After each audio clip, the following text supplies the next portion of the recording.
আসসালামু আলাইকুম। সম্মানিত দর্শক, এখন আপনারা একটা সিদ্ধান্ত নেন যে এই পিনাকিকে কি এখনও আপনারা পীর মানবেন নাকি শয়তান মানবেন। দেখেন, এই পিনাকি ভট্টাচার্য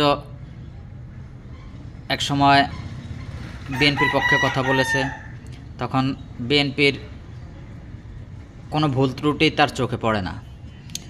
এখন জামাতের পক্ষে কথা বলতেছে, এখন তার চোখে জামাতের কোনো ভুল ত্রুটি চোখে পড়ে না। আবার কয়দিন সরকারের পক্ষে কথা বলেছে, অন্তর্বর্তীকালীন সরকারের পক্ষে কথা বলেছে, তখন অন্তর্বর্তীকালীন সরকারের কোনো ভুল ত্রুটি তার চোখে পড়ে না। আবার এমন একটা সময় ছিল, সে কিন্তু গণজাগরণ মঞ্চের একজন উদ্যোক্তা, প্রতিষ্ঠাতা।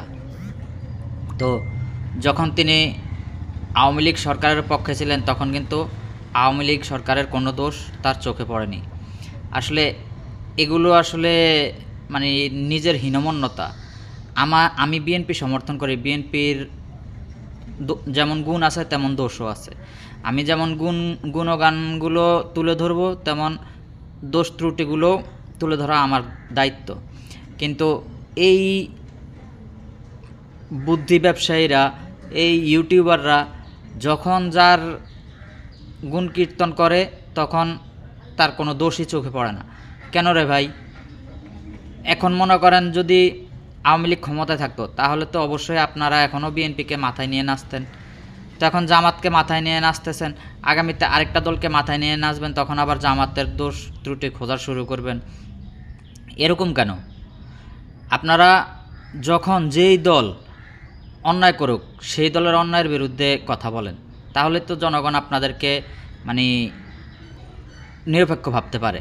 কিন্তু আপনারা যখন যেই দলের কাছ থেকে টাকা পান, তখন সেই দলকে মাথায় তুলে নাচেন, আর যেই দলের কাছ থেকে টাকা পান না, সেই দলের বিরুদ্ধে অপপ্রচারে লিপ্ত হয়ে পড়েন। এমন কেন আপনারা?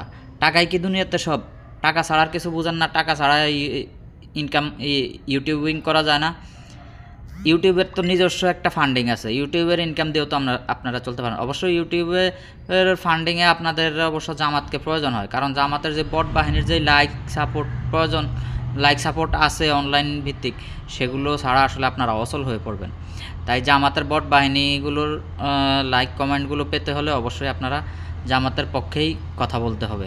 এটা অবশ্য অস্বাভাবিক কিছু না। তবে সব কিছুর পরও দেশকে ভালোবাসতে শিখুন, মানুষকে ভালোবাসতে শিখুন। শুধুমাত্র একটা দলের পূজারী হয়ে থাকেন না।